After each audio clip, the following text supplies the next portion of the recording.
desvendando textos difíceis da Bíblia, com o pastor Pedro Moura, aqui na Rede 316, todas as sextas-feiras, às 10 horas da manhã, horário de Brasília. É tempo de desvendar mais um texto de difícil compreensão nas Escrituras. Pastor, mais uma vez, muito obrigado pela tua presença aqui junto com a gente. É muito bom ter o senhor aqui, né, nesta sexta-feira. E vamos que vamos, então, para o nosso Desvendando, não é isso? Veja bem, o Elber, primeiro, você está me ouvindo bem? Tô ouvindo bem. Então, nós temos uma pergunta que eu estou aqui entendendo que é uma pergunta que deve ser desdobrada em duas, mas Sim. Temos uma pergunta anterior também, não é isso? Sim, tem duas perguntas aqui, né, para o programa de hoje aí, né, relacionadas ao aborto, e tem aí a pergunta do programa anterior, né? Tem aí também um questionamento ainda do programa da semana passada. Acho que eu entendi. Então, você quer começar pela pergunta anterior? Por favor. Então vamos lá. Pastor, poderia falar um pouco mais sobre o nome Lúcifer? O senhor falou rapidamente na semana passada quando citou vários nomes de Satanás. A Bíblia afirma que Jesus é a resplandecente estrela da manhã. Então por que o nome Lúcifer, que é a estrela da manhã, foi dado também a Satanás na Bíblia? Essa é a pergunta aí. Eu lembro que falei rapidamente, de fato, a semana passada. Então, é verdade, Apocalipse 22, o Senhor Jesus diz aquele versículo lindo, não é? Alguém deve escrever uma música sobre esse versículo. Eu sou a raiz e a geração de Davi, a resplandecente estrela da manhã. O Senhor Jesus afirma que Ele é a estrela da manhã. Então, quem foi que criou essa confusão com o nome Lúcifer? Não sabe não, né? Foi o Jerônimo. Jerônimo de Estridão, né? Quando ele traduziu a Vulgata. Então, uma vez eu estava falando sobre a Vulgata e alguém reclamou dizendo que eu estava condenando a Vulgata, mas eu nunca condenei a Vulgata. A Vulgata é um texto antigo da Bíblia. Foi uma iniciativa maravilhosa de traduzir a Bíblia para o latim, porque Deus foi fazendo uma coisa assim que ninguém podia fazer. Porque a Bíblia estava em hebraico, mas, de repente, a língua mais importante passou a ser o grego e Deus trabalhou na tradução da Septuaginta. Olha, eu velo pela minha palavra. Mas depois a língua mais importante passou a ser o latim. O que é que Deus fez? Providenciou a tradução para o latim. Depois a língua mais importante passou a ser o inglês. Deus providenciou a tradução para o inglês, até que chegou o tempo em que ela foi traduzida para a nossa própria língua, a língua que nos fala ao coração, que é o português. Mas quando? Então, eu nunca condenei a Vulgata, nada disso, não é verdade. Mas quando Jerônimo traduziu a Vulgata, ele, além de criar um nome que não está na lição original, o nome Lúcifer não está em nenhum original da Bíblia. Então, além de ele criar um nome que não está na leitura original, na lição original, nos originais, ele foi inconsistente. Por quê? Porque inconsistência é um perigo na tradução. Então ele foi inconsistente porque em dois textos ele transliterou a palavra grega e no outro ele traduziu. Por que não traduziu nos três? Por que transliterou? Às vezes transliteração cria confusão. Nós temos até hoje uma pergunta assim: batismo é por imersão ou por aspersão? Por quê? Porque a palavra foi transliterada em vez de ser traduzida. Se ela fosse traduzida, a palavra seria mergulho. Então ninguém nunca ia perguntar: mergulho é por imersão ou por aspersão? Não é verdade? Então, as duas transliterações que ele foram do grego, da Septuaginta. Heos foros, o Jerônimo, em vez de traduzir, ele transliterou por luxferos na Vulgata. Então, em vez da transliteração, se ele optasse por traduzir Heosforos, a tradução seria estrela da manhã, que é estrela da alva, o planeta Vênus. Falamos isso a semana passada. Mas ele criou, porque ele transliterou para luxferus em latim. E então ele, quando ele traduziu luxferus, aí a transliteração se tornou Lúcifer. Mas esse nome não está na Bíblia em nenhum lugar, só na Vulgata. E na semana passada nós listamos vários nomes de Satanás. Todos eles são nomes bíblicos. Mas eu aludi ao nome Lúcifer porque existe a tradução da Vulgata, a palavra que significa o que produz luz, que não tem nada a ver com Satanás. A Bíblia diz que Satanás e os demônios são príncipes das trevas. Eles produzem trevas. Eles são trevas. Efésios capítulo 6. Então, os textos que Jerônimo traduziu e transliterou. Em Isaías 14, que foi texto da semana passada, ele disse: Como caíste, ó estrela da manhã? Isso refere-se ao rei de Babilônia, não a Satanás. Então, colocar Lúcifer nesse texto não tem nada a ver com a leitura original.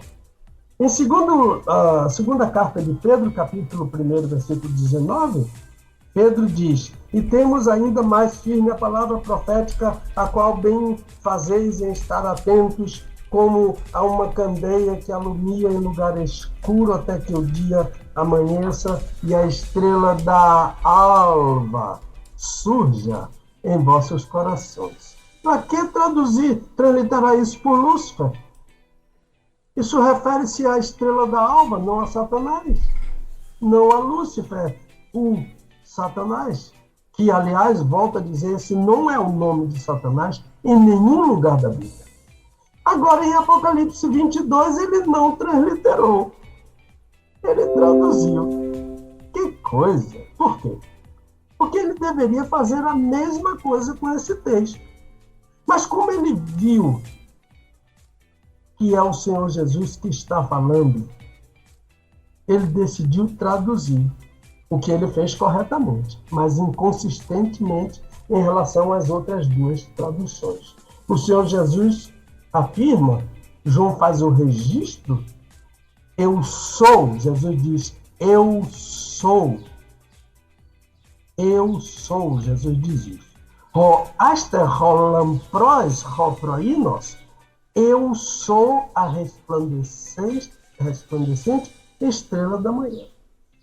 Portanto, além da inconsistência, isso é uma falha muito grande em qualquer tradução, inconsistência, Jerônimo criou um nome para um anjo que na Bíblia nunca foi chamado de Lúcifer. Esse foi o problema do nome que o nosso amigo aí, ou amiga, pediu que nós comentássemos. A inconsistência de Jerônimo. Transliterou 2 textos e traduziu um texto. Mas Lúcifer é o nome, nunca foi o nome de Satanás. Na Bíblia, não.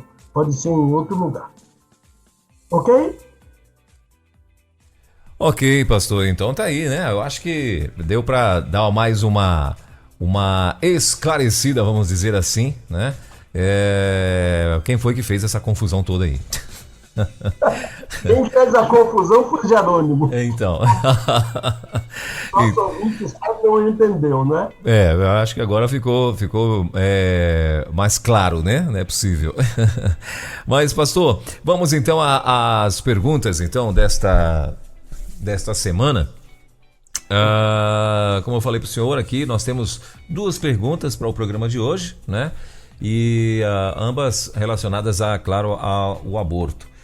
Para a primeira, foi pedido aqui para que eu lesse o texto de Eclesiastes, capítulo 6, de 3 a 6, né? Que diz o seguinte: se o homem gerar 100 filhos e viver muitos anos, de modo que os dias da sua vida sejam muitos, porém se a sua alma não se fartar do bem e além disso não tiver sepultura, digo que um aborto é melhor do que ele. Porquanto debalde veio e em trevas se vai, e de trevas se cobre o seu nome. E ainda que nunca viu o sol, nem conheceu, mais descanso tem do que o o tal, né? A pessoa. E embora vivesse 2 vezes 1000 anos, mas não gozasse bem, não vão todos para um mesmo lugar? Então, o nosso ouvinte, ele fez a seguinte pergunta: pastor, eu li um livro em que o autor, um pastor, defendia o aborto como base nesse texto, dizendo, em minhas palavras, no caso, né? Ou seja, pela palavra do ouvinte, que abortar é melhor do que ter um filho para ser criado num ambiente de violência e crescer no meio do tráfico, para no futuro se envolver com drogas e outras coisas, né?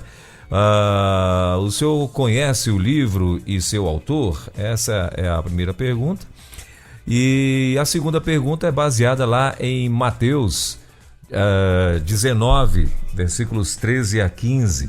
Está dizendo o seguinte: então lhe trouxeram algumas crianças para que lhe impusesse as mãos e orasse, mas os discípulos os repreenderam. Jesus, porém, disse: deixe as crianças e não as impeçais de virem a mim, porque de tais é o reino dos céus. E depois de lhes impor as mãos, partiu dali.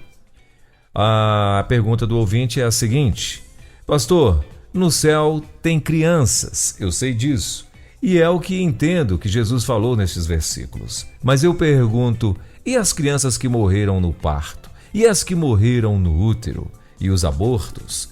Pastor, eu me refiro tanto ao aborto espontâneo quanto ao aborto provocado. Essas crianças estarão no céu? Poderão ser reconhecidas por seus pais no céu? Peço sua ajuda. E acho que é isso, né? As perguntas são essas aí, né? São os dois textos que foram nos passados, para que pudéssemos estar lendo, né, aos ouvintes, e as suas perguntas. Agora é o mestre. Ô, meu irmãozinho, deixe-me dizer que a nossa lista de colaboradores está crescendo. Eita! Hoje eu tenho que lembrar o nome do pastor Ciro Anderson, meu amigão, lá da PIB de Sinop, no Mato Grosso. Já estive nessa igreja, linda cidade. A Vânia, a esposa dele, a Isabela. Esse Ciro Anderson é um grande servo de Deus, um menino. Eu chamo menino porque ele tem idade de ser meu filho, que está fazendo um grande trabalho naquela cidade. Depois, se houver tempo, eu quero falar sobre uma característica daquela cidade. O outro é o pastor Miguel Moura, de Salvador, da Igreja Batista Independente. Os pastores batistas independentes da Bahia, todos estão ligados na rede 316. Toda semana eles recebem um link lá que o executivo manda para eles, e eles mandam mensagens, etc e tal. E eu até falei para eles, olha, manda essas mensagens lá para o pastor Welber, para que ele entre em contato com vocês aí e reproduza a mensagem de vocês. Um outro é o pastor Rafael Braga, aqui em Salvador, Igreja Batista Jardim Santa Mônica, trabalhando entre os pastores aqui de Salvador para informar a eles cada semana o assunto da nova semana. Então, essa lista está crescendo. Já temos novos nomes que vamos apresentar na semana que vem, graças a Deus. Maravilha. Agora, Welber, antes das duas perguntas, eu queria lembrar aos ouvintes que hoje é o dia mais batista do ano. Hoje é o aniversário da primeira igreja, 139 anos. Verdade. Em Salvador, a primeira capital do Brasil. Sim. Os missionários americanos que vieram de Richmond, na Virgínia, organizaram aqui em Salvador a Igreja Batista, a primeira Igreja Batista brasileira, em 15 de outubro de 1882. Hoje ela completa 139 anos. Foi a maior festa que eu vi desde que nasci, da Convenção Batista Brasileira. Eu era pastor aqui em Salvador no ano do centenário, do primeiro centenário. E a Convenção Batista, o Brasil Batista esteve em peso aqui em Salvador. A minha igreja, eu era pastor da Igreja Batista do Garcia, hospedou tanta gente. É uma igreja que até hoje tem uma grande propriedade. A gente não dava conta. E também eu e a Dulce tínhamos uma escola, um casarão aqui. Também fechamos, hospedamos todo o Seminário do Sul, o coro do Seminário do Sul foi todo hospedado em nossa casa. Então, se alguém quiser saber mais, há um destaque grande na página da Convenção Batista Brasileira, que diz: no dia 15 de outubro de 1882, é fundada a primeira Igreja Batista do Brasil em Salvador, Bahia, voltada para os brasileiros. Então, hoje é o dia mais batista do ano, né? Então, que Deus abençoe a Igreja Batista aqui na Bahia e a Igreja Batista no Brasil. Então, vamos à pergunta. Pastor, eu li um livro em que o autor defendia o aborto, com base no texto que o Elber leu aí, etc.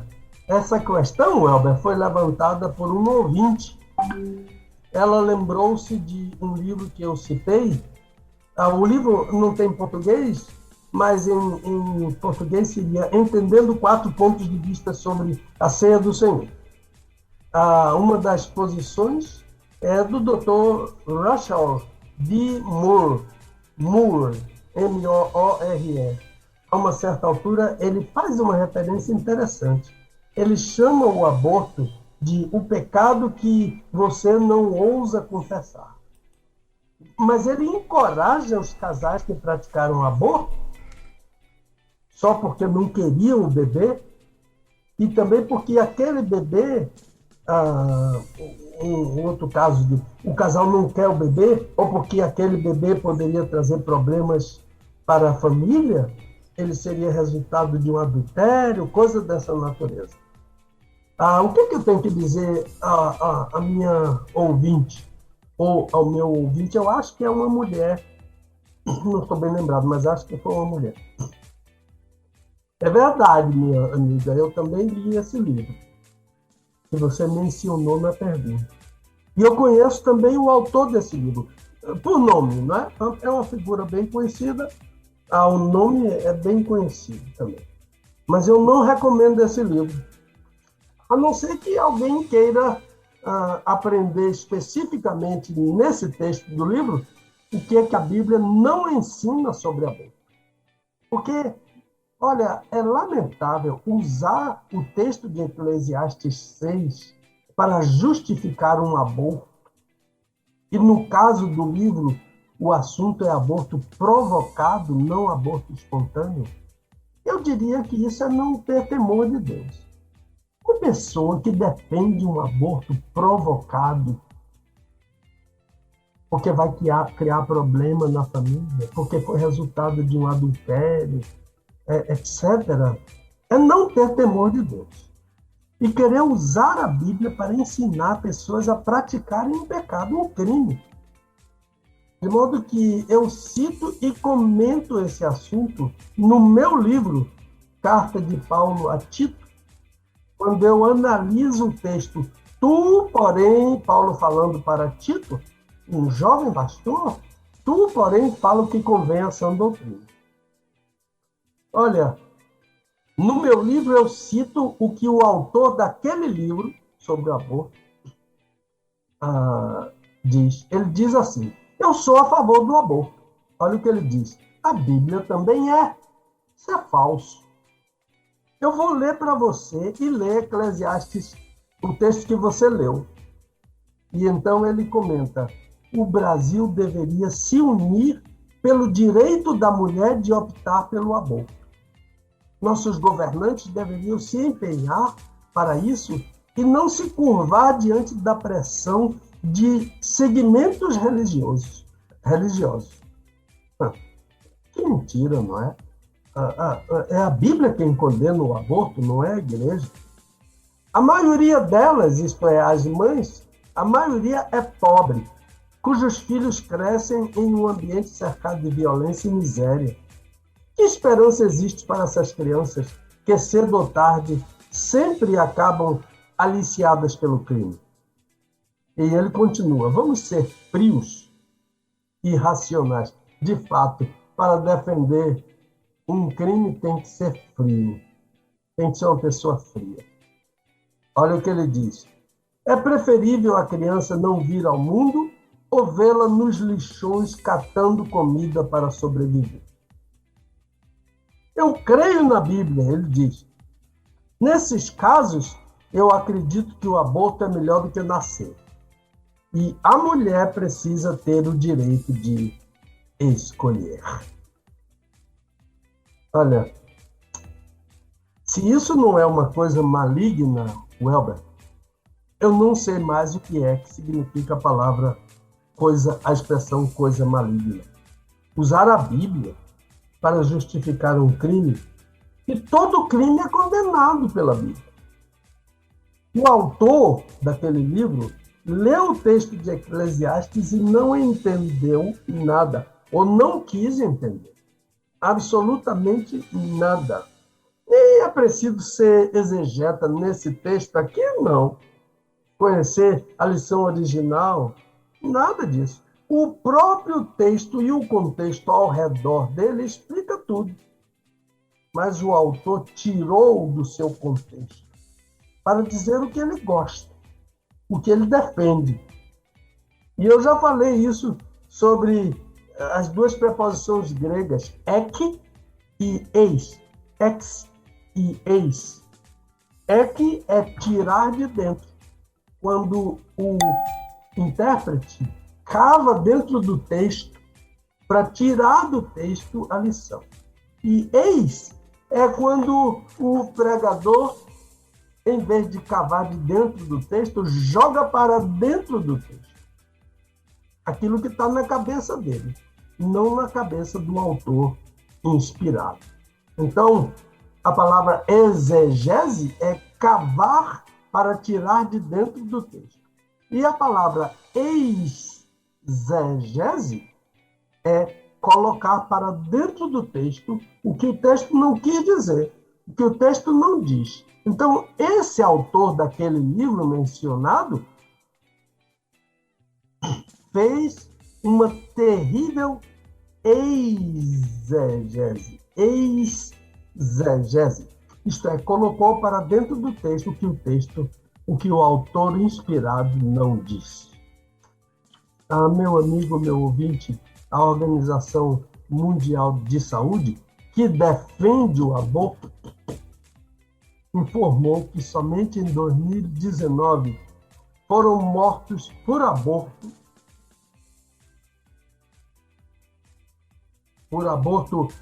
não espontâneo, 42.400.000 bebês no mundo. Portanto, em números redondos, segundo a própria Organização Mundial de Saúde, que é abortista, são 125 a 150 mil abortos por dia no mundo. E todo mundo que está me ouvindo sabe que o nosso país foi governado nesses últimos recentes anos por abortistas. Esses governantes abortistas defendiam e continuam defendendo que a mulher tem direito a fazer o que quiser com seu próprio corpo. O autor do livro aqui comentado segue essa cartilha tétrica, dantesca. Porque meia verdade é meia mentira. Porque quando a mãe provoca um aborto, ela não faz somente com o próprio corpo dela. O feto não é o corpo dela. Portanto, o que se defende aqui não é o direito da mãe. O que se defende aqui é um homicídio. E não somente a mulher, mas também o homem, marido ou não, se ele tem consentimento e concorda e coopera e ajuda, e todas as pessoas que se envolvem direta ou indiretamente, médicos, auxiliares, parentes, etc. Porque vítima ali só tem o feto e sem nenhum direito à defesa. Então, Elber, Deus é sempre a favor da vida. Ele ordena em sua palavra que o crente deve, olha, Provérbios 24, o crente deve livrar os que estão sendo levados para a matança. E nesse texto, Deus diz uma coisa tremenda. Ele diz, não adianta desculpa. A desculpa de dizer, eu não estava sabendo. O próprio Deus diz, se você disserdes, eis que não o sabemos, porventura Deus que sonda os corações não sabe que você estava sabendo? Aquele que guarda a vida não sabe? E não retribuirá a cada um conforme a sua obra? Então Deus está dizendo, não faça isso. Eu sou a favor da vida. E eu vou retribuir. E Deus vai retribuir. Em outra passagem maravilhosa, o Senhor diz ao crente. É sempre ao crente que Deus está falando na Bíblia. Porque o Salmo 50 diz que o que é que tem o ímpio de observar os meus decretos? Então, em outra passagem maravilhosa, Deus diz ao crente, abra a tua boca a favor do mudo e a favor do direito de todos os desamparados. Que coisa, Provérbios 31. Isto é, daquele que não tem quem o defenda. O termo desamparados é uma palavra estranha que eu vou dar para você aqui, no hebraico. Halof. Halof. C-H-A-L-O-P-H. Halof. O termo desamparados é referência ao feto. Porque se a própria mãe dele o quer matar, qual é o amparo que ele tem no útero dela? É isso que é a palavra halof. Essa palavra pode ser usada para infortúnio. Um bebê que está sendo abortado, um bebê que a sua mamãe quer tirá-lo do ventre com aquele fórceps, com aquele grampo que tira o bebê aos pedaços. Eu não estou fazendo aqui, eu não estou aqui aumentando nada. O fórceps é um grampo que tira o bebê aos pedaços de dentro da mamãe. Essa palavra pode ser usada para o infortúnio, mas literalmente ela quer dizer alguém que está em uma lista para morrer. Lembram-se do filme? Não sei se você viu, Welber, o filme Marcado para Morrer. Acho que sim, pastor. É sobre a história nazista, é isso ou não? Não, Marcado para Morrer é um filme sobre dois policiais em Los Angeles. O nome de um deles era Brian e o outro Mike. Não, então acho que não. Eles começaram a perseguir alguns traficantes e os traficantes marcaram eles para morrer. Aí, o nome desse filme, para mim, poderia ser Halof, aquela palavra hebraica. Estar em uma lista para morrer.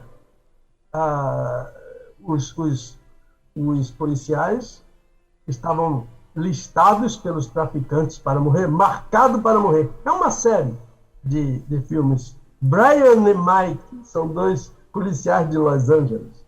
Pois bem, a diferença dessa ficção da série Marcado para Morrer, a diferença dessa ficção para a realidade é que os traficantes marcam para morrer os policiais que querem prendê-los.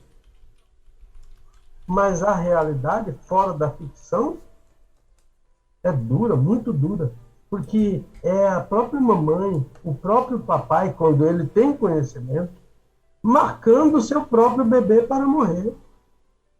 E todo mundo que, tendo conhecimento, se envolve nisso, direto ou indiretamente, está marcando aquele bebê para morrer. Sabe que eu me lembro, Elber, de Batseba, aquela mulher que teve um filho fruto do adultério. Aquela mulher, imagine nos dias de Batseba, enfrentar uma gravidez que todo mundo sabia que não era do marido dela, que o marido dela estava em guerra, mas Batseba gestou o seu bebê até o fim. Claro que todo mundo sabia que aquele bebê não era filho de Urias, o marido dela, mas ela enfrentou. E o rei Davi lutou com todas as forças e lágrimas para ajudar Batseba a segurar aquele bebê no útero. Livro de Samuel, segundo livro de Samuel, capítulo 12. No versículo 16, a Bíblia diz: Davi, pois, buscou a Deus pela criança e observou rigoroso jejum e, recolhendo-se, passava a noite toda prostrado sobre a terra. E olha que no caso de Davi, aquele bebê era resultado de um adultério que redundou na morte planejada do marido traído, o grande guerreiro Urias, o Eteu. Mesmo assim, Davi lutou pela vida do bebê. Em meu livro, o Elber, eu tenho um livro que já está pronto, tá? Eu estou fazendo uma série de revisões porque o assunto é controvertido. O livro é A Ceia do Senhor. E todo mundo que escreve sobre a Ceia do Senhor sabe que todo mundo vai ler o seu livro, mas uns vão concordar, outros vão discordar, outros vão brigar, outros vão querer bater em você. É um assunto controvertido.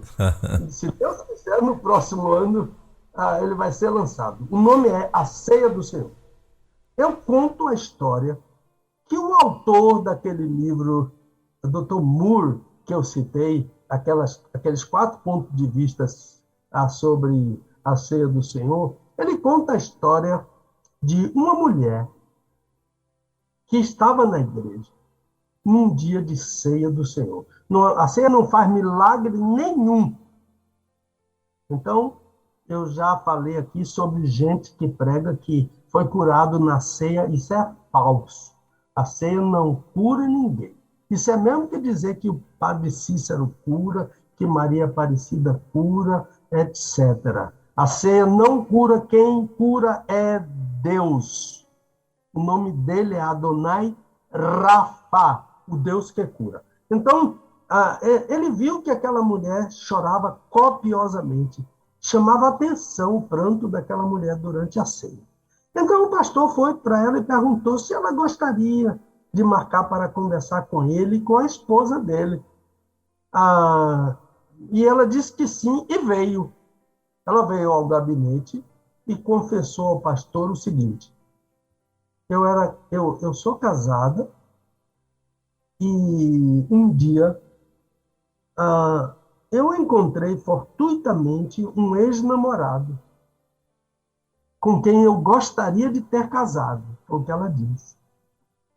E, resumindo a história, tiveram um caso naquele dia. Então, ela voltou à vida normal, mas, de repente, a vida normal com o marido dela, não é? Mas, de repente, ela se sentiu grávida.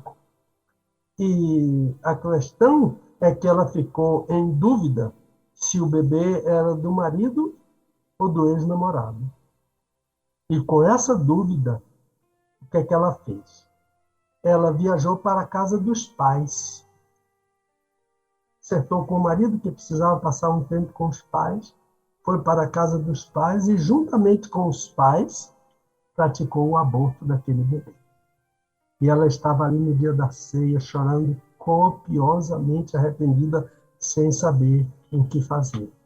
Aquele feto não teve quem o defendesse. Mas sabe o que aconteceu? Ela confessou aquele pecado. O pastor orientou-a. e ela recebeu o perdão do Senhor. Ele orientou a abrir o coração para o marido e contar. Não sei o final da história, mas por que eu estou dizendo isso? Que aquela mulher confessou a Deus e recebeu o perdão de Deus pelo crime que ela cometeu juntamente com seus pais. Por que eu estou dizendo isso?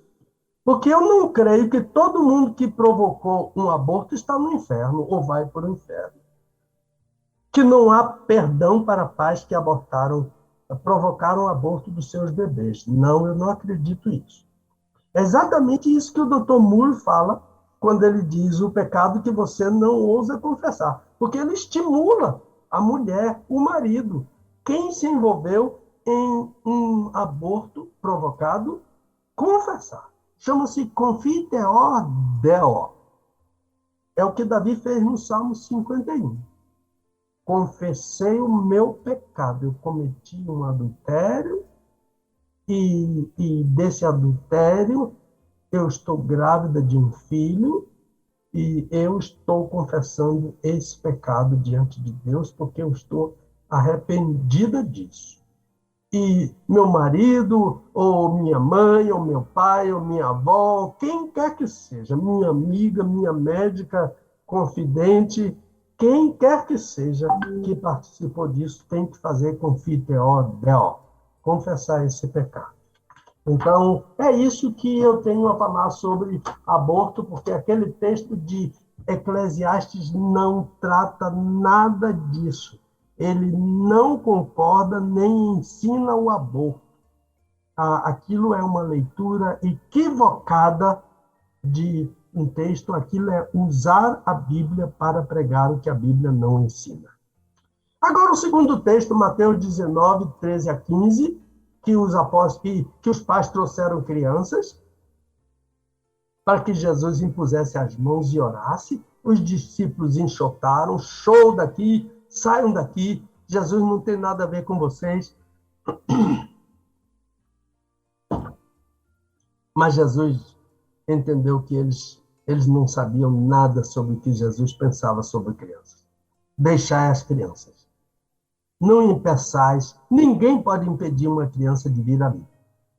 Porque de tais é o reino dos céus. E depois lhes impôs as mãos e partiu dali. Olha, a nossa amiga diz que, pastor, no céu tem crianças, eu sei disso, e é o que eu entendo que Jesus falou nesses textos, nesses versículos. Mas eu pergunto, e as crianças que morreram no parto? E as que morreram no útero, natimorto? Estou falando aqui. E os abortos? Eu me refiro, diz ela, a aborto espontâneo e a aborto provocado.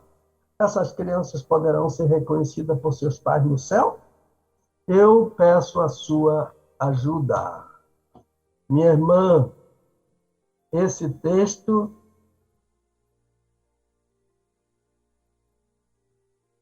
não está dizendo que há criança no céu, nem que toda criança vai para o céu. Nós já falamos sobre esse texto quando falamos o que acontece quando crianças morrem.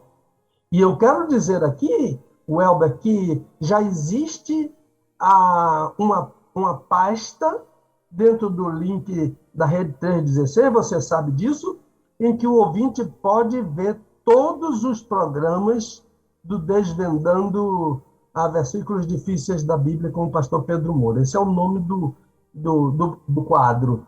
E então, procure lá um programa que trata de o que acontece com crianças que morrem. Eu falo sobre esse capítulo 19, de 13 a 15, que não está dizendo que que há crianças no céu, que toda criança vai para o céu. Esse versículo não está dizendo isso. Eu já falei sobre o assunto, então procura isso lá. Mas o que o Senhor Jesus está ensinando no texto, e eu disse isso naquele programa, é muito mais do que apenas toda criança vai para o céu. Porque não é verdade que toda criança vai para o céu. O que o texto está ensinando é que Jesus tem um amor excepcional, especial, explícito por crianças. Outra coisa é que o reino dos céus é composto por gente que se torna como criança. E mais, que há uma prioridade para entrar no reino dos céus. Que prioridade é essa? Está no texto. Está na reflexão sobre o texto. Porque Jesus desautoriza a ação dos apóstolos, que enxotam as crianças, porque eles simplesmente não estavam entendendo o seu ensino, o ensino de Jesus. E ele começou a mostrar que a prioridade no reino do céu é uma característica clara, explícita de toda criança, das crianças pequenas. Inocência, sinceridade, humildade, confiança irrestrita em Deus. Se você diz a seu filho que Jesus está no céu, ela acredita literalmente. Uma vez minha netinha Luísa disse: vovô, eu sonhei que eu estava no céu e Jesus me deu Coca-Cola. Olha, isso é acreditar literalmente no que papai ensinou a ela, no que mamãe ensinou, no que vovô ensinou a ela, que Jesus está no céu. Confiança irrestrita na palavra de Deus. Mas esse texto ensina mais. Que o sentido literal aqui, eu estou falando da lição original, é que é uma parte que compõe o reino dos céus é preenchida por esse tipo de gente. Mateus 18. Gente que se faz como criança. E ensina mais ainda, que só há duas condições, Mateus 18. Eu me torno como criança ou eu não entro. Eu me converto, se não vos converterdes, diz Jesus, e não vos tornardes como criança, ou eu me converto e me torno como criança, ou eu não entro no reino dos céus. Agora, esse texto não é uma referência a todas as crianças, nem está dizendo que todas as crianças vão para o céu. Lembre-se quando estudamos sobre crianças que morrem, o que acontece com elas? Falei que os que morrem ainda muito pequenos e os que ainda não são responsáveis por seus pecados. Eu hoje incluo os abortos, de qualquer tipo, provocado ou não.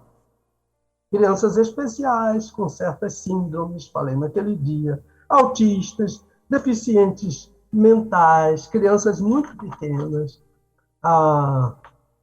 Estes não respondem por seus pecados, embora todos eles são pecadores. São essas as crianças salvas. São essas as crianças salvas por Jesus. E elas não são salvas porque não são pecadoras. Não. Não há esse tipo de gente no mundo que não peca. O que há é gente que não tem responsabilidade pelo pecado que a acompanha desde o ventre de sua mãe. É bom ler Romanos capítulo 5, que eu também interpretei daquela vez, que trata sobre o decreto de Deus e gente que não compreende o decreto de Deus. Criança pequena.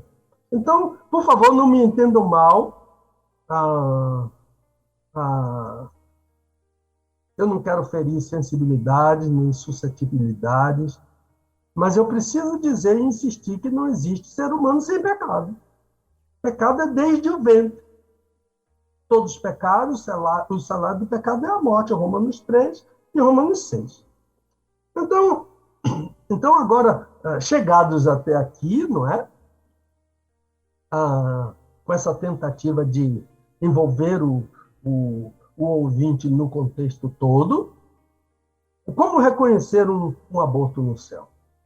Faz algum tempo, eu e a Dulce acompanhamos a gravidez de uma médica muito querida nossa. Foi uma gravidez muito difícil. Os pais sabiam que aquela criança não viveria. E traria muitas dificuldades para a mamãe durante a gravidez. Mas eles decidiram não abortar, pelo contrário, levar a gravidez até o fim. Que coisa maravilhosa. Deus tem que abençoar esse casal, porque é promessa dele, não é? A favor da vida. E fizeram isso.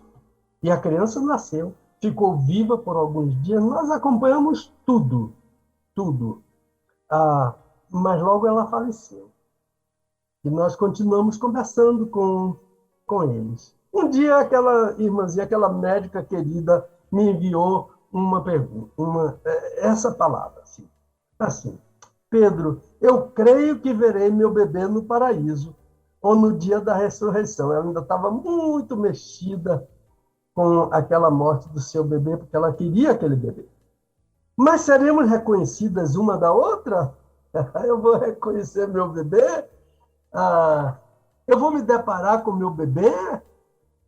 Ele será apresentado a mim como meu filho biológico, ou minha filha biológica?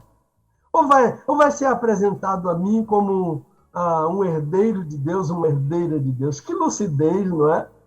Que lucidez dessa irmã, hein? Agora, antes de lhe dizer o que eu respondi para aquela querida médica, eu quero deixar claro que eu não creio, olha, essa palavra aqui, cuidado, ouça até o fim, para você entender bem o que eu quero dizer. Eu quero deixar claro que eu não creio nem em bebê abortado, nem em feto, nem em criança, nem em velho no céu. Há um hino, aqueles hinos tão lindos, né? Um deles é o 534. A letra afirma que diante do trono de Deus, milhares de crianças estão brilhando em santa luz. Há outros hinos lindíssimos sobre crianças no cantor cristão, 535, por exemplo. Agora, esses hinos tão lindos, se eu pudesse fazer uma revisãozinha bem pequenininha na letra disso, desses hinos, milhares de crianças. Corinho de crianças no céu, não creio nisso. E antes de qualquer um de vocês me chamar de herege, então acompanhe meu raciocínio, porque eu vou chegar a conclusões sobre isso. As pessoas chamam crianças que morrem de anjinho, mas isso não tem qualquer procedência. Criança morre, anjo não morre. Não tem anjinho, tem anjo. E não morre, mas criança morre. Quando você encontrar um féretro, antigamente era caixão branco, né? A urna mortuária era branca, mas hoje eu não sei. Quando você se deparar com isso, quem vai ali dentro é uma criança morta, não um anjinho. Eu me lembro, Welber, que uma vez conversando com o Dr. Daniel Hatfield, ele foi meu professor na classe de Hebreus. Fizemos uma exegese e análise da carta aos Hebreus. Eu me lembro que conversando com ele uma vez sobre o famoso livro de Dale Evans Rogers, a versão em português está esgotada, mas tem a versão em inglês.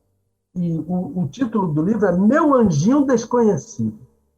Eu gosto daquele livro, eu tenho recomendado, eu tenho usado para pais que perderam seus filhos, para mães que estão chorando porque sepultaram seus bebês, seu bebê, etc. Recentemente, eu e a Dulce mandamos uma cópia desse livro, porque não tem a versão em português. Mandamos uma cópia para o casal pastor Ederson e a irmã Érica, que perderam o bebê Saulo, de 3 anos. Recentemente, eu tratei aqui disso, e nós fizemos algumas mensagens para ele, e mandamos esse livro, e ele já acusou o recebimento. Mas a autora do Meu Anjinho Desconhecido entende que seu bebê que morreu foi um anjo, que viveu dentro de sua casa, um anjo, que Deus enviou para trazê-lo de volta ao Senhor. Eles eram crentes, estavam fora. Lembra-se daquele cowboy? Roy Rogers? É ele que é o pai desse bebê. E a Dale Evans é a esposa dele. E até, de certa forma, a gente pode entender que Deus pode usar um expediente desse para trazer um crente de volta à relação com ele. Mas eles basearam o livro em Hebreus 13, 2, Alguns, sem saberem, hospedaram anjos. Aqui é anjo mesmo. Aliás, anjo na Bíblia é anjo mesmo. Cuidado. Quando diz que o anjo é o pastor da igreja, já vem uma questão aí. Porque outro dia eu falei que anjo na Bíblia é anjo mesmo. E alguém fez referência ao anjo da igreja. Pastor não é anjo. Eu, pelo menos, não sou. E se alguém pensa que eu sou anjo, eu aconselho conversar com minha esposa para saber quem é o anjo que ela tem na casa dela. Então, alguns, sem saberem, hospedaram anjo. Aqui é anjo mesmo. Todos eles são espíritos ministradores. Todos, diz a Bíblia em Hebreus capítulo 1, versículo... É o último versículo do capítulo 1 de Hebreus. Então, ela hospedou um bebê, que por causa daquela enfermidade dolorosa, trouxe aquele casal de volta ao Senhor, e depois o Senhor recolheu aquele bebê de volta, acho que com 3 anos. Então, não, bebê é bebê, anjo é anjo. O livro Meu Anjinho Desconhecido pode ser carinhosamente uma maneira de tratar o bebê, mas não anjo, literalmente anjo. Então, deixe-me dizer agora o que foi que eu respondi para aquela amiga que havia perdido seu bebê há poucos dias após o nascimento. Creio, minha querida, que inicialmente ficaremos em...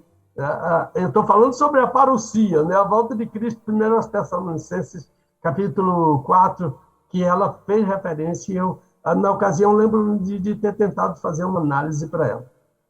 Creio que, inicialmente, nós vamos ficar em êxtase ao ver o Senhor Jesus. Será indescritível. Eu mesmo quero, antes de qualquer coisa, tem um hino que diz, primeiro quero ver o Salvador, né? Aí também o nosso hino 509 do cantor cristão, é de ver meu Redentor, né? Primeiro que qualquer, quando ali no céu chegar, meu Jesus. Ou quando ali no céu chegar, ou no arrebatamento, e no milênio que seguirá o arrebatamento, né? Ver Jesus. Reencontrar e reconhecer nossos queridos. A Bíblia não fala diretamente sobre esse assunto, mas indiretamente sim, e muito fortemente, muito claramente. Os apóstolos reconheceram o Senhor Jesus, ressuscitado, com um corpo que atravessava pela parede, que entrava sem precisar abrir a porta. Lembram-se disso, né? Durante 40 dias estiveram com Jesus. E viu Jesus glorificado subir. Mas os apóstolos, não. Estevão não era apóstolo. Capítulo 7 de Atos. Ele viu Jesus, ele reconheceu Jesus, o Senhor Jesus, que se levantou do trono no céu, trono de Deus, onde Jesus está assentado à direita. Não diz que Estevão viu a Deus. Ninguém pode vir a Deus. Há poucos dias, uma irmã telefonou para mim, ela vai mandar uma pergunta, porque ela acha que teve um homem que viu a Deus lá no livro do Êxodo. Aí, tá bom, vamos ver quem foi esse homem que viu a Deus lá no Êxodo. Estou imaginando que é Moisés. Mas fecha o parênteses. Então, Estevão viu o Senhor Jesus, não viu a Deus, porque ninguém pode ver a Deus, esse é um ensino geral. O Senhor Jesus se levantou do trono para recepcioná-lo, né? E então temos aqui a prova de que nós vamos estar diante dele com o corpo glorificado e reconhecer os nossos queridos, como Estevão reconheceu o Senhor Jesus, os apóstolos reconheceram aqui na terra, e ele reconheceu o Senhor Jesus no céu. Então, quando o Senhor Jesus regressar, isso chama-se parousia, 1 Tessalonicenses capítulo 4, leia o capítulo todo, você vai encontrar isso, nós vamos reconhecê-lo e vamos reconhecer os nossos queridos, ser reconhecidos por ele. Se não fosse assim, o céu não seria um lugar de confraternização. Imagine, Welber, que você está em uma grande festa, todo mundo se conhece e abraça e beija. Imagine que já acabou a pandemia, e abraça e beija e gritam fulano, e gritam pelo outro, e correm para abraçar, mas você não conhece ninguém e ninguém reconhece você. Esse lugar é um lugar de confraternização? De modo algum. E eu volto ao cantor cristão, hino 499, todos os gemidos se conhecerão, sim. Um dia. Aqui diz ali no céu, mas eu acho que no milênio primeiro. Já estão me perguntando aí, o senhor é pré-milenista, pastor? E eu estou dizendo, não, eu sou crente. Depois eu explico isso. Não sei se um encontro assim, que você não conhece ninguém, não tem conhecimento de ninguém, é um lugar de confraternização. Aquele texto, Paulo refere-se ao dia da primeira ressurreição. Como o dia da primeira ressurreição de todos os mortos, e o nosso encontro com o Senhor Jesus será nos ares, diz aquele texto. Penso que será nesse dia que a gente vai encontrar os queridos. Porque o que vem a seguir é o milênio. Depois daquele dia do arrebatamento, é o milênio. E será no milênio que vamos ver o Senhor aqui na terra, estar com Ele aqui na terra, governar com Ele aqui na terra, e ser reconhecido dos nossos queridos aqui na terra, conhecer nossos irmãos aqui na terra. Agora, e as relações vão continuar? Vão continuar, exceto a relação conjugal. Porque Jesus ensinou explicitamente sobre isso em Mateus 22. Mas reconhecer pessoas queridas? Claro que vamos. Não haverá vida conjugal. Mas um marido não vai reconhecer a sua esposa daqui da terra? Eu não vou reconhecer a Dulce? Claro que vou. A mulher mais bonita aqui para mim. A sua é a mais bonita. A mulher mais bonita que vai estar lá. Então, eu não vou reconhecer? Então, assim,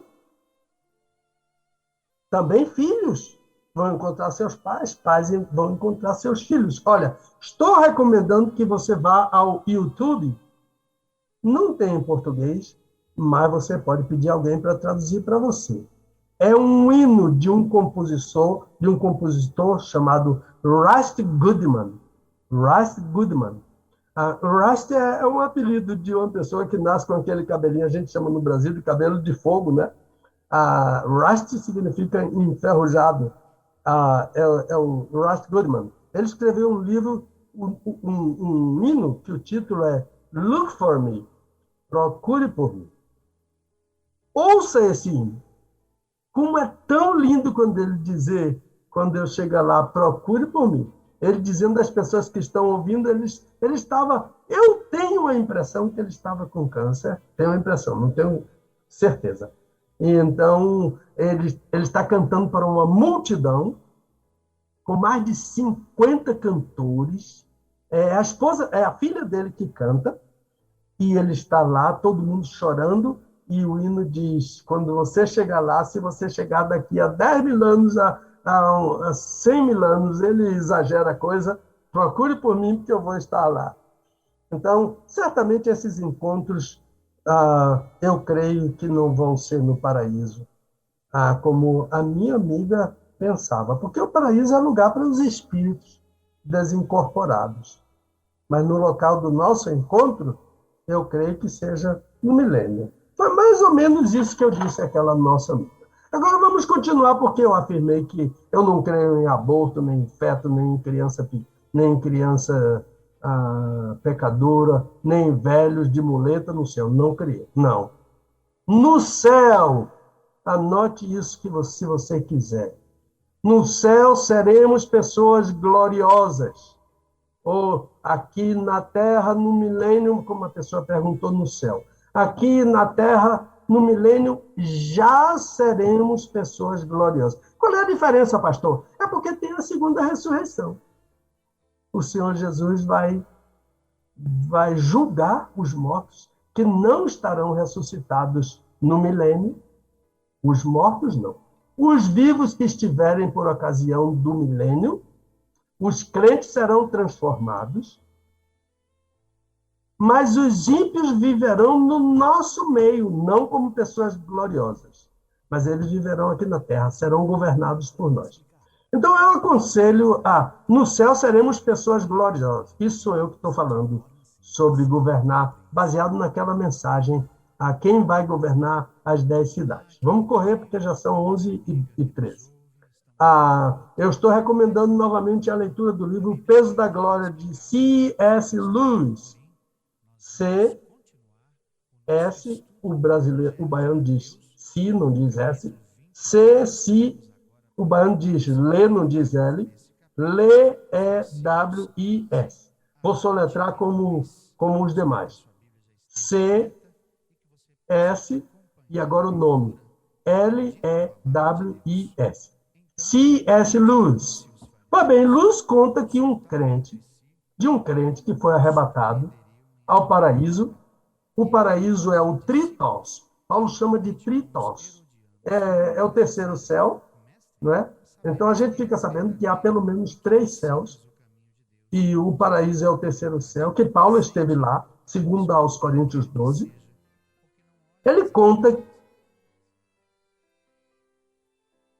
Ele fala sobre um homem. E o homem desse testemunho do Dr. Lewis viu no paraíso uma mulher que ele conhecera na terra. Segundo ele, uma crente muito velhinha, bem enrugada, que morreu.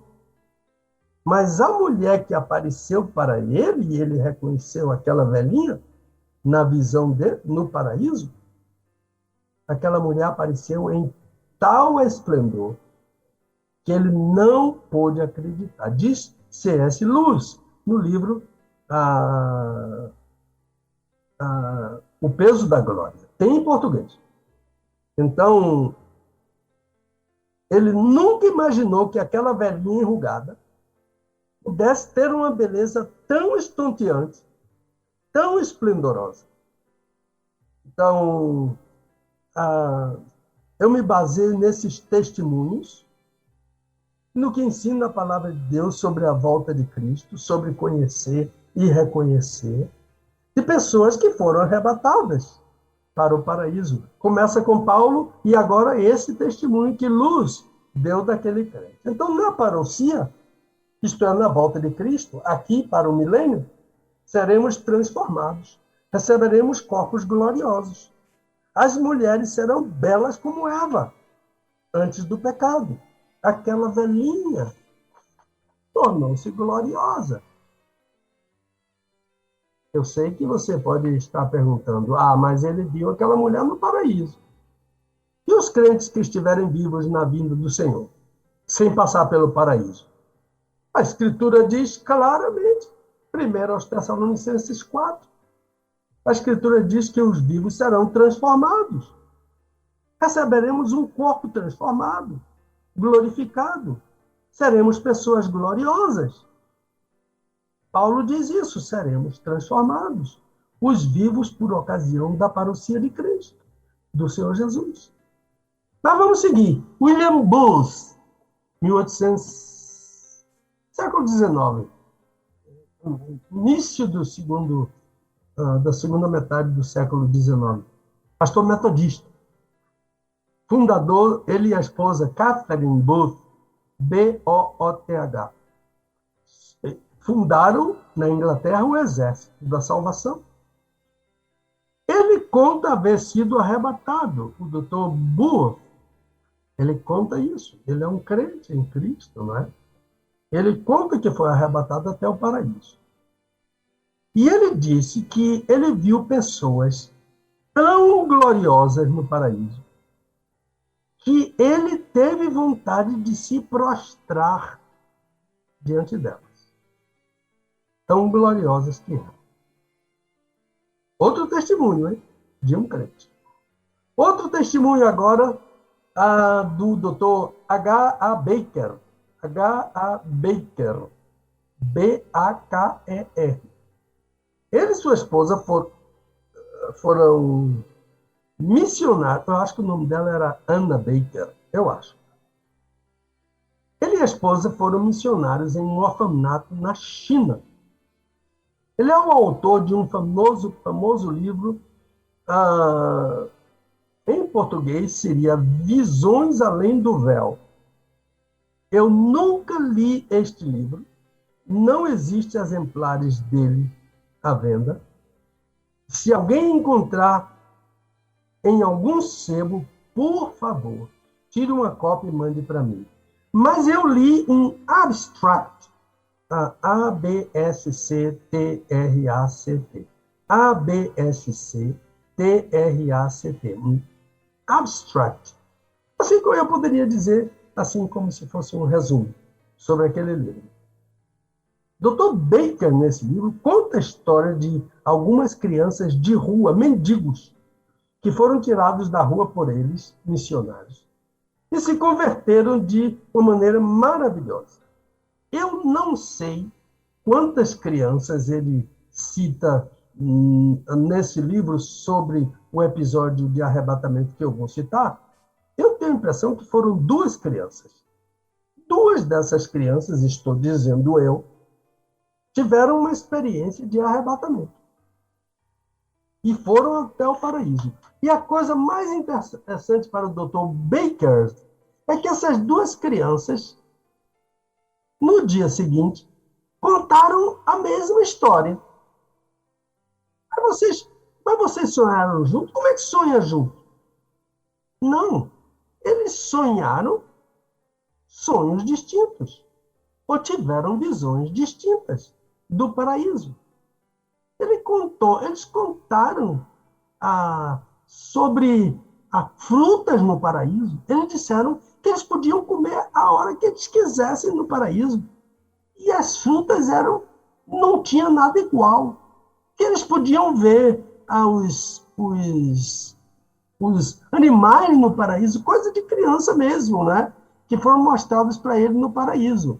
E eles contaram que viram pessoas que eles... eu não me lembro, eu ouvi um abstract do livro. Então, foram pessoas que eles ficaram deslumbrados, animais ficaram deslumbrados. A uma certa altura diz que podia pegar em qualquer animal, que o animal não tinha medo, etc. Então, coisas de lá que as crianças viram e sonharam ao mesmo tempo por estarem. E quando contaram, a Dr. Baker e a esposa oraram com ele e entenderam que eles tiveram uma visão do paraíso. Pois bem, essa gente gloriosa, os mortos que estão no paraíso, com seus corpos gloriosos, olha aqui o que eu vou dizer. Descerão com o Senhor Jesus e se unirão aos crentes que ainda estiverem vivos, que também receberão corpos gloriosos aqui na terra. Quem são essas pessoas gloriosas? São esses crentes em Jesus, transformados, que reinarão com ele aqui na terra durante o milênio, Apocalipse 20, que governarão as cidades, Lucas 19, e viverão com o Senhor no milênio aqui na terra. Quem vai governar, quem não vai governar, mas quem é crente reinará gloriosamente como pessoa gloriosa aqui na terra. Então, ouça, todos os crentes no milênio serão gloriosos. Então eu volto à tese inicial, nem aborto, nem criança, nem velho. Por que não? Porque seu corpo durante o milênio terá o esplendor da idade mais bela que você viveu, ou poderia viver, no caso do aborto, em toda a sua vida aqui na Terra. Com uma ressalva, além de tudo isso, será um corpo glorioso. Você, meu irmão, minha irmã, será uma pessoa gloriosa que vai andar aqui na Terra durante o milênio, reinando com o Senhor Jesus. Os ímpios que não morreram até esse tempo verão o esplendor dos salvos aqui na terra, no milênio, serão governados por essa gente gloriosa. Lembre-se da parábola das 10 minas, Lucas 19. Pode ir lá no site da Rede 316 e ouvir novamente no link do Desvendando Textos Difíceis da Bíblia com o pastor Pedro Moura. É o nome do livro. Então, continuando, você pode perguntar, mas você não falou do aborto. Mas você não falou do feto. Quando eu disse, durante o milênio, seu corpo, meu irmão, minha irmã, terá o esplendor da idade mais bela que você viveu ou poderia ter vivido, eu estou me referindo ao aborto. Então, eu creio que eles estarão nesse encontro glorioso, sim, mas não feto, mas não bebê abortado, mas não um natimorto. De repente, minha irmã, que lutou para salvar o seu bebê com problema no útero, como a minha amiga, que eu citei aqui, de repente eu estou falando com o pai, estou falando com a mãe, tanto os que provocaram o aborto de seu filhinho, mas se arrependeram e confessaram o seu pecado, e foram perdoados por Deus, mas falo também com a mãe que não provocou o aborto, mas seu filho não nasceu, ou nasceu morto, ou nasceu e depois morreu. O que eu vou dizer agora é o seguinte: de repente, no meio da multidão dos salvos, alegria contagiante, todo mundo querendo ver Jesus, tocar em Jesus, beijar Jesus, aí aparece uma moça linda, esplendorosa, no esplendor da idade mais linda da vida de uma mulher, ou um rapaz muito lindo, esplendoroso, no esplendor da vida mais linda de um homem, e ele está procurando você. E ele encontra você. E ele diz com todo amor para você: mamãe, papai, eu sou sua filha que não nasceu. Mamãe, papai, eu sou seu filho que não nasceu. Que prazer, mamãe. Eu sou seu filho que nasceu e morreu na maternidade. Eu sou seu filho que você não deixou viver, mamãe. Mas você se arrependeu. Eu fui abortado, eu não nasci, mas Deus me recolheu no paraíso. Eu estava lá até hoje e desci com Jesus. Lembram-se do Salmo 27, versículo 10? É um feto que está falando. Quando meu pai e minha mãe me desampararam. Lembra-se do versículo desamparado? Que nós citamos lá no início, livra os desamparados, os que estão marcados para a morte. No Salmo 27, ele diz: se minha mãe e meu pai me desamparar, Deus me recolherá. E Deus recolheu o seu bebê que não nasceu. Deus recolheu o seu bebê que não nasceu. Lá no paraíso. E o Senhor Jesus vai trazê-lo de volta, esplendoroso, junto com os que nasceram, com os santos que morreram, que estão no paraíso, para encontrar os crentes que estão vivos aqui na terra, que serão transformados. Mas não vai haver um feto no milênio, nem uma criança, nem um velho de bengala, nem uma velha de bengala andando pelas ruas. Todas as pessoas serão gloriosas em todo o esplendor da melhor idade que uma pessoa tem na vida. Por exemplo, como Deus criou Eva no Jardim do Éden, como Deus criou Adão no Jardim do Éden, antes do pecado. Então, lembre-se do testemunho do pastor William Booth, que sentiu o desejo de se prostrar diante de uma pessoa gloriosa, na visão que ele teve no paraíso. Pois aquela pessoa gloriosa era uma velhinha que ele conheceu na terra e acompanhou seu funeral. Já estava bem enrugadinha, mas era agora uma pessoa gloriosa no paraíso. Ela vai voltar no dia do paraíso. E o pastor Booth vai encontrar com ela. Ele sentiu vontade de se prostrar diante de tanto esplendor, disse ele, diante de tanta exuberância, diante do corpo de uma pessoa gloriosa. Todos seremos pessoas gloriosas no milênio, na volta do Senhor Jesus, 1 Tessalonicenses 4. É o dia do arrebatamento da igreja, e o dia que vai iniciar o milênio. Os ímpios que estiverem vivos durante o milênio não terão nenhuma chance de conversão, mas eles serão governados pelos salvos, eles vão obedecer, seguir. Eles vão ficar extasiados diante do esplendor dos salvos. Então, concluindo, o autor do livro citado pela irmã da pergunta, um autor que defende o aborto, usando textos da Bíblia, o que eu tenho a dizer é que usar a Bíblia para defender o aborto é não ter temor de Deus. Dizer que é melhor abortar uma criança do que criá-la na pobreza. Dizer que tem que abortar aquele bebê porque aquele bebê é fruto de um adultério e aquele adultério vai criar problemas na família, vai expor aquela pessoa diante da igreja. Essa pessoa não conhece o ensino da palavra de Deus, porque Deus é sempre a favor da vida. Esse argumento é o pior que pode acontecer da parte de um pregador, da parte de um crente. Deixa isso para o mundo. Ensina ao mundo.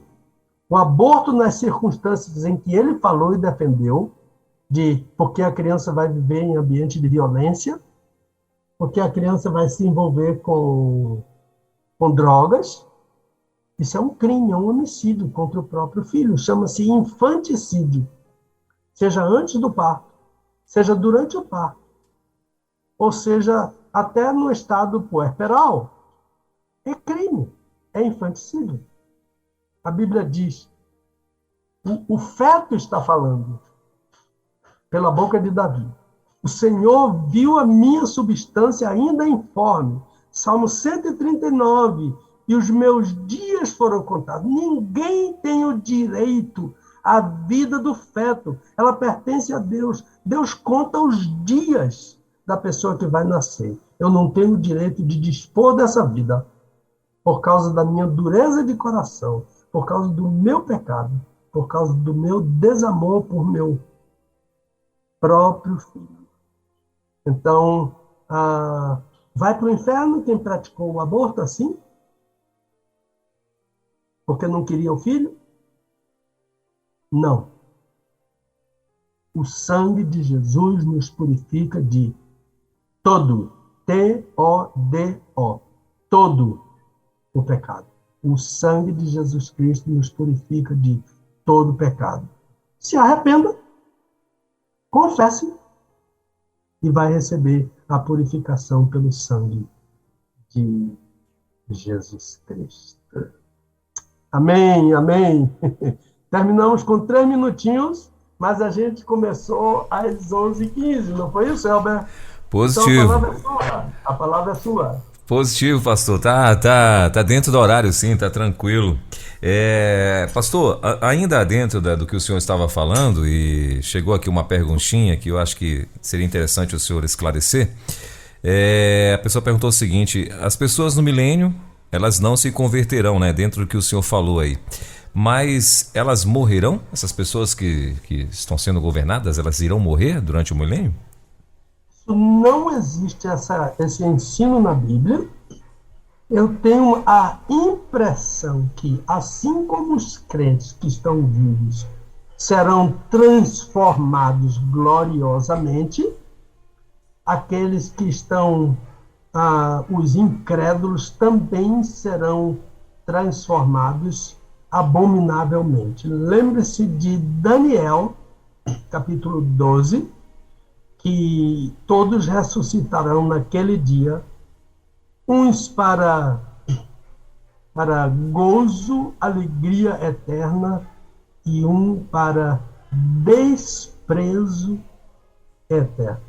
Será uma transformação para desprezo eterno. Eu acho que eles terão um corpo em que vão viver no céu depois da ressurreição dos mortos, depois da ressurreição dos mortos que não são crentes, que é chamada no Apocalipse de segunda ressurreição.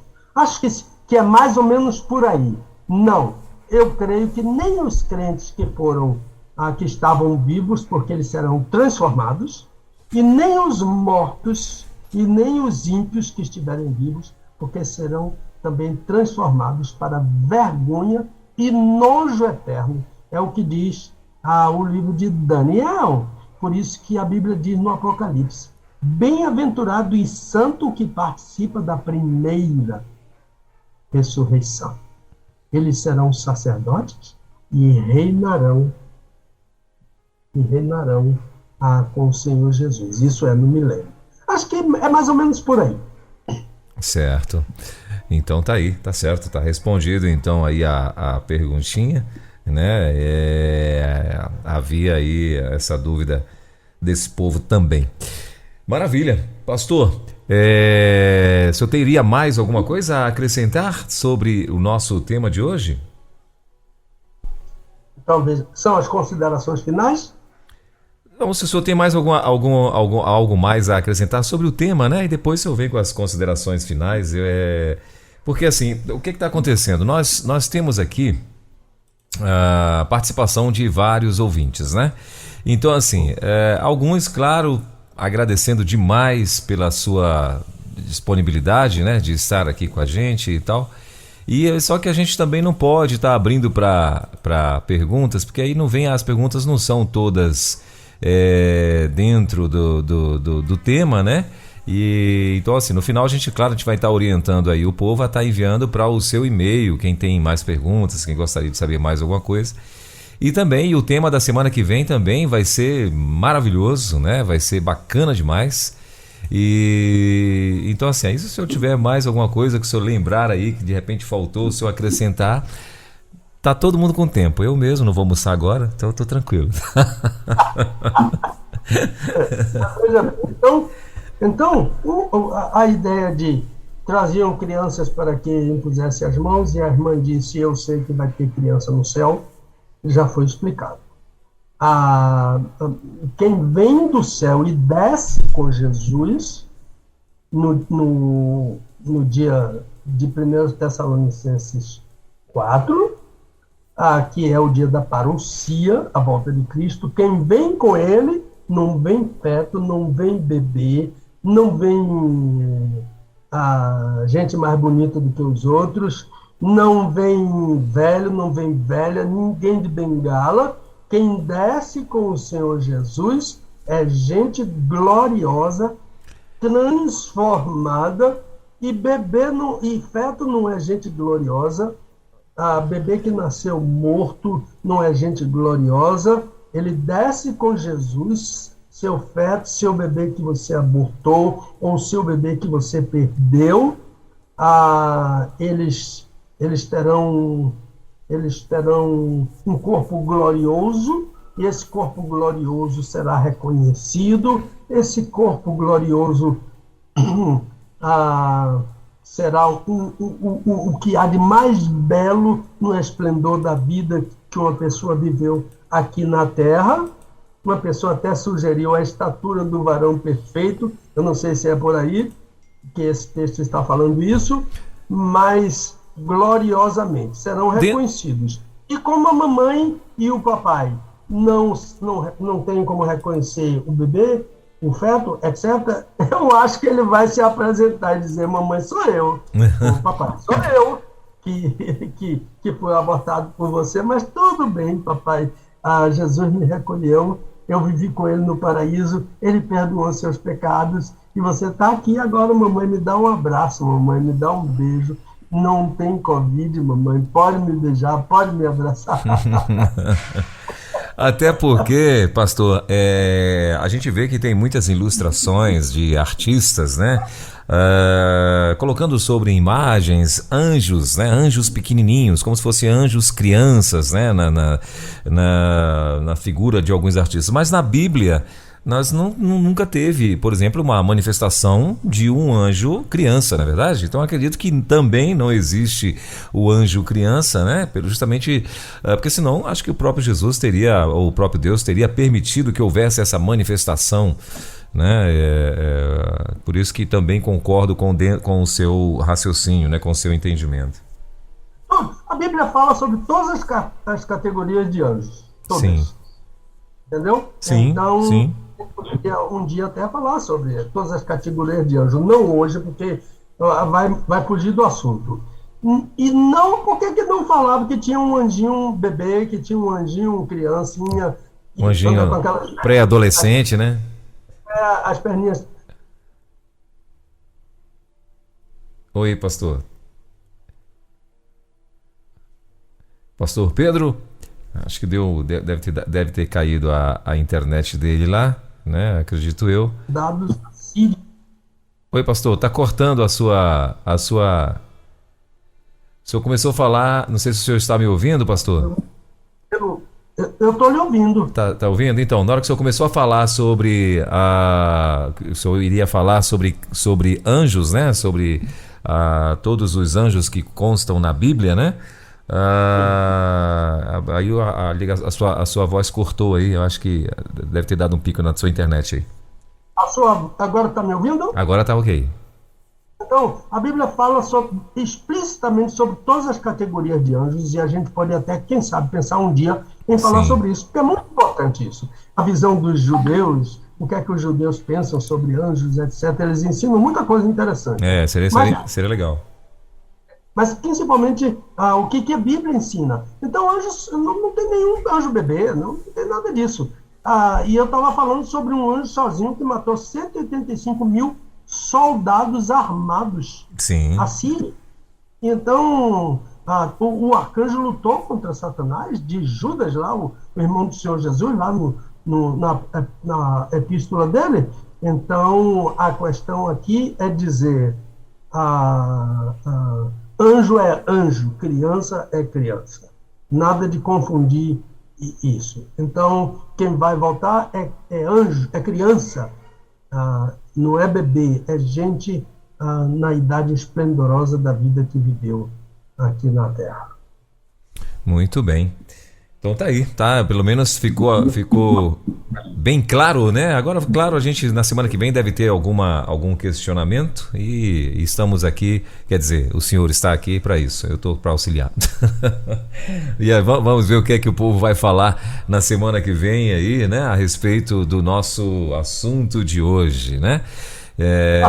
E é até meio chocante quando o senhor fala assim, fala que não tem criança, não haverá crianças no céu, né? Então, e as pessoas ficam meio assim mesmo, né? meio que chocadas e tal, porque há uma figura, num entendimento, vamos dizer assim, uma imagem romântica, né? De no céu continuar, permanecer as famílias. Aliás, tem algumas aspas aí, né? Religiões, seitas e tal, que acreditam exatamente nisso, né? Que o céu vai ser ou melhor, que não haverá, que não é o céu na realidade, né? O novo céu e a nova terra é o que eles dizem, né? Que iria ser uma continuidade da família e tal. E pelo entendimento que eles passam, é que se a criança foi levada para os céus como criança, ela vai estar lá no céu como criança, exatamente da forma, né, que ela foi, que ela morreu e tal. E de fato um feto no céu vivo vai ser um trem meio bizarro, né? O Welber, você está me ouvindo? Tô ouvindo perfeitamente. Nossos amigos católicos, eles oram ao menino Jesus. Tem menino Jesus no céu? Então. Aí ficou... Não tem menino nem menina. Tem gente gloriosa lá no paraíso que vai descer com Jesus. Mas olha, eu respeito. Eu sei que durante a semana vai haver... Eu vou respeitar todas as considerações que foram feitas. Eu não tenho a última palavra.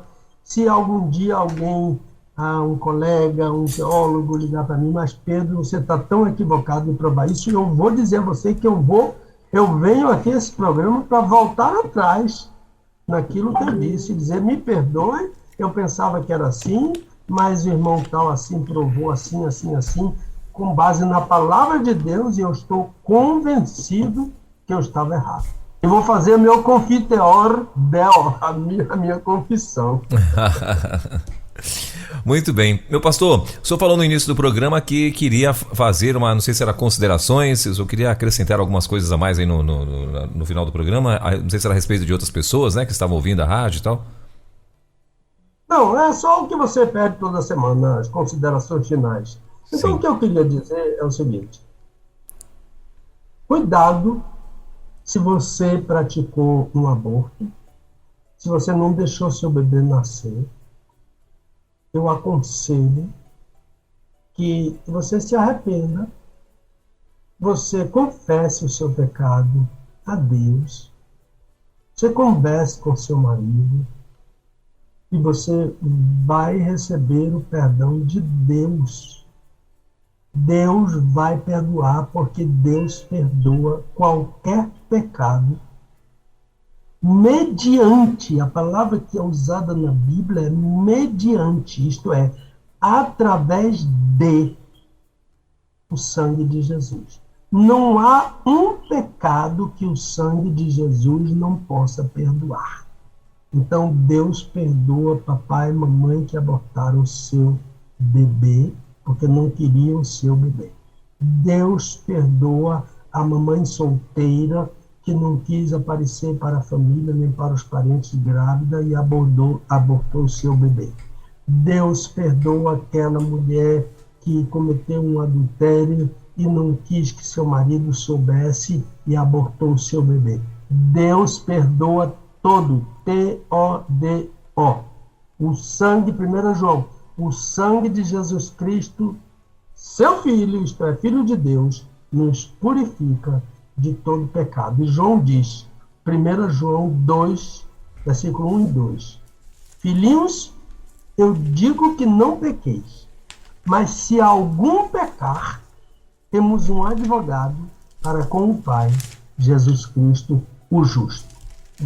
Corra para esse advogado, confesse, peça o perdão e esse Filho de Deus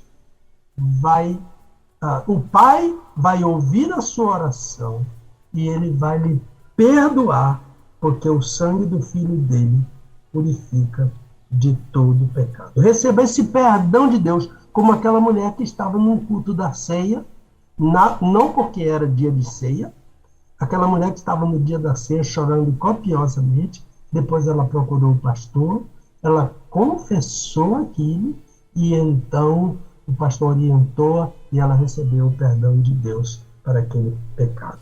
Essas pessoas arrependidas e aquelas pessoas que suportaram todas as dificuldades de uma gravidez tumultuada, e teve gente até que teve ameaça de sua vida, e todos quantos perderam seus bebês para a morte, para mim, pessoalmente, Pedro Moura, vão conhecer esse filho, essa filha, no milênio, na volta de Cristo. Porque eles vão descer com Jesus e os mortos ressuscitados. E com os crentes vivos transformados, participarão do milênio com o seu Jesus aqui na Terra. É isso que eu queria dizer. Maravilha. E sobre, no tocante ao milênio, na semana que vem, não é isso, pastor? Na semana que vem, pelo menos foi o que me informaram aqui, as correntes escatológicas... tá me ouvindo, pastor? Estou me ouvindo, sim. Sim. Eu estou aqui quieto, sabe por quê? Porque não tem um dia que o assunto seja melhor do que o outro. Pois então. E na semana que vem, então, vai ser as correntes escatológicas, né? Baseado em Apocalipse 20. Exatamente falando sobre milênio. Vai ser show de bola. Eita, tá todo mundo já ansioso. Deus quiser. Maravilha. Então, Elber, eu já posso desligar o meu microfone ou você quer falar mais alguma coisa? Não, pastor, a conversa está muito boa, mas a gente precisa mesmo encerrar por aqui, porque agora já vai dar meio-dia. Meu Deus.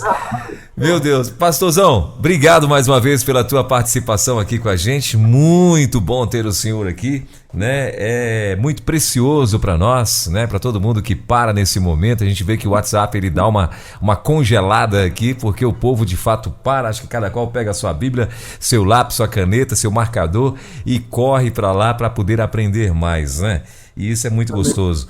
E nós agradecemos muito pela sua vida, pela vida da nossa querida irmã Dulce, que vocês continuem aí crescendo. Mais uma vez, parabéns aí pelo Dia dos Professores e parabéns para o Senhor e louvado seja Deus pela vida de vocês. E até sexta, permitindo Deus.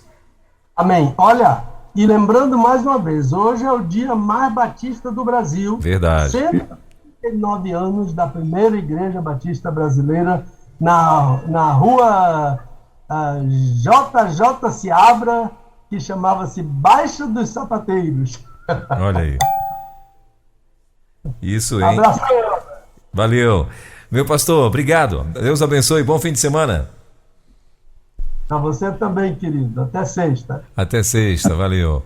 Muito bem, então tá aí, olha, por aqui então encerramos o nosso Desvendando Versículos Difíceis da Bíblia com o pastor Pedro Moura. Sexta-feira que vem tem mais aqui na rede, com certeza, e a gente vai estar aí mais uma vez com mais um bate-papo e sexta-feira promete, hein? Como ele falou, toda sexta tem sido bênção demais aqui os assuntos e na sexta-feira que vem vai ser legal demais. Então, baseado lá em Apocalipse 20, milênio, ele vai estar falando aí então sobre as correntes escatológicas, é o que a gente vai estar tratando aqui e baseado em Apocalipse 20. E é isso, sexta-feira então que vem, encontro marcado com você, anota na tua agenda, espalha aí para todo o teu povo porque vai ser bênção demais. Desvendando textos difíceis da Bíblia. Com o pastor Pedro Moura, é tempo de desvendar mais um texto de difícil compreensão nas Escrituras. Aqui na Rede 316,